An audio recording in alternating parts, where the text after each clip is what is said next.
elle épouse le mari de sa meilleure amie, décédé d'un cancer. Je ne trahis pas Kelly, je prends soin de son homme et de ses enfants, dit Katrina. Nathan et Katrina se sont mariés, peu de temps après que leurs conjoints respectifs sont tous les deux décédés d'un cancer. C'est une histoire hors du commun que nous raconte Katrina, une Australienne de 41 ans. Kelly, la meilleure amie de Katrina, était demoiselle d'honneur au mariage de cette dernière, quand elle a épousé Corey. Katrina a également été la demoiselle d'honneur de Kelly quand elle s'est mariée à un certain Nathan. Mais 1 an et demi après son mariage, Kelly est décédée d'un cancer, ensuite, c'est Corey qui s'en est allé, lui aussi frappé par le cancer. Katrina a alors commencé à flirter avec Nathan, le mari de sa meilleure amie décédée. Katrina et Nathan sont aujourd'hui mariés et élèvent leurs 4 enfants ensemble. Dans une interview, Kelly raconte son histoire. Un jour, Kelly a commencé à dire qu'elle avait des maux de tête atroces, explique Katrina. Peu de temps après s'être rendue chez le médecin, la meilleure amie de Katrina, alors âgée de 29 ans et maman de 2 enfants, 3 ans et 1 an, a été diagnostiquée, elle souffrait d'une tumeur cérébrale avancée. En apprenant la nouvelle, l'Australienne était bouleversée. Elle a dit à Kelly qu'elle pouvait combattre la maladie. Kelly a subi une opération mais la tumeur était déjà bien trop importante et son état de santé n'allait pas en s'améliorant. Un jour, Kelly a été emmenée à l'hôpital. C'est là qu'elle a appris qu'il ne lui restait que quelques jours à vivre.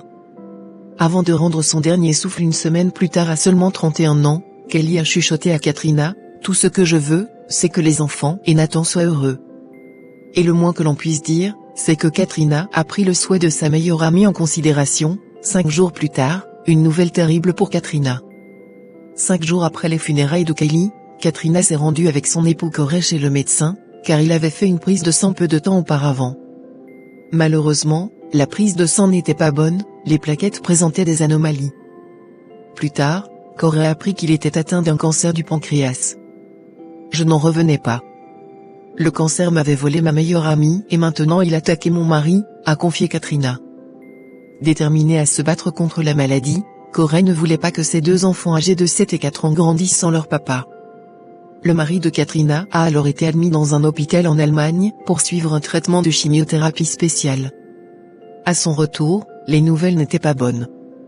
Les médecins ont découvert qu'il avait en fait eu un cancer du foie, qui s'était généralisé au niveau de son pancréas. Un peu plus d'1 an plus tard, Corey était admis aux soins palliatifs. Les médecins ont alors dit à Katrina que ce n'était plus qu'une question de jours. Quand ils ont appris la nouvelle, les 2 enfants de Katrina et Corey ont dû dire au revoir à leur papa. Sur son lit de mort, Corey pouvait compter sur le soutien de sa femme, qui le tenait par la main.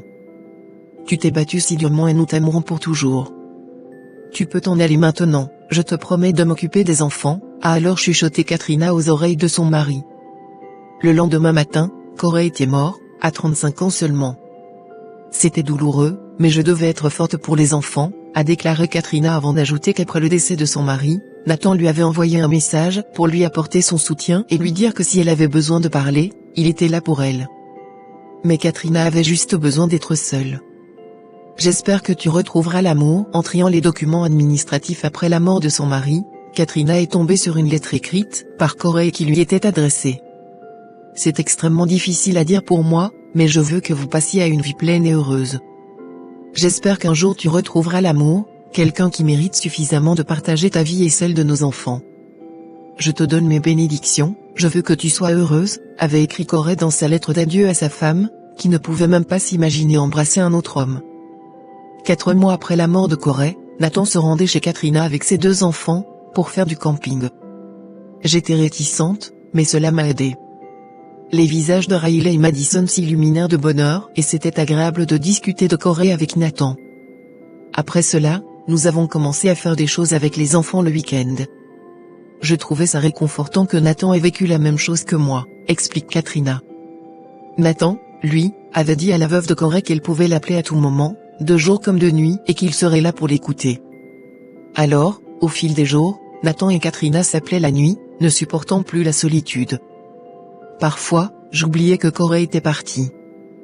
Quand notre ami a eu un bébé, je me suis empressée de prendre mon téléphone pour appeler Corey, puis je me suis souvenu qu'il n'était plus là et le chagrin m'a encore frappé, confie Katrina. Et puis un soir, Nathan disait à Katrina que Kelly lui manquait aussi, mais qu'il fallait rester positif. c'est ce qu'il voudrait, disait Nathan. Un soir, Nathan et moi étions dans le jardin, pendant que les enfants dormaient, on se remémorait nos vieux jours avec Corey et Kelly. Alors que je fondais en larmes, Nathan m'a prise dans ses bras puis m'a regardé dans les yeux. Il m'a embrassé sur les lèvres et je l'ai embrassé à mon tour. C'était un peu gênant. Nous étions censés être des amis. Nous avons rapidement changé de sujet, explique Katrina. Dans les jours qui ont suivi, je n'ai pas pu m'empêcher de penser au baiser. Surtout parce que Kelly était mon amie et Corey était ami avec Nathan. D'une certaine manière, je savais qu'il serait heureux pour nous, ajoute Katrina. Peu de temps après, Nathan a envoyé un message à Katrina, pour lui dire qu'il pensait qu'il y avait quelque chose entre eux et qu'il faudrait l'explorer, seulement si elle le désirait elle aussi. J'étais hésitante, mais j'ai réalisé à quel point je l'aimais. Nous avions tous les deux perdu nos âmes sœurs, qu'avions-nous à perdre ? Raconte Katrina. 1 an après le décès de Corey, Katrina et Nathan ont décidé de ne plus garder leur relation secrète et de l'annoncer à leurs enfants. Nous n'avons pas oublié papa et nous l'aimerons pour toujours. Mais Nathan et moi avons décidé que nous n'étions plus des amis, annonçait Katrina à ses 2 enfants, Riley et Madison, aujourd'hui âgés de 13 et 11 ans. 2 ans après le premier baiser, Nathan a demandé Katrina en mariage. C'est en septembre 2017 que les 2 tourtereaux se sont dit oui. Malgré notre bonheur, nous avons perdu des amis qui n'étaient pas d'accord avec notre relation. Mais je sais que je ne trahis pas Kelly. Je m'occupe de ses enfants, et je prends soin de son homme, s'amuse Katrina. Un jour, la fille de Nathan a même commencé à appeler Katrina maman, ce qui l'a fortement émue. Nathan et moi avons pris de situations négatives et les avons transformées en une situation positive.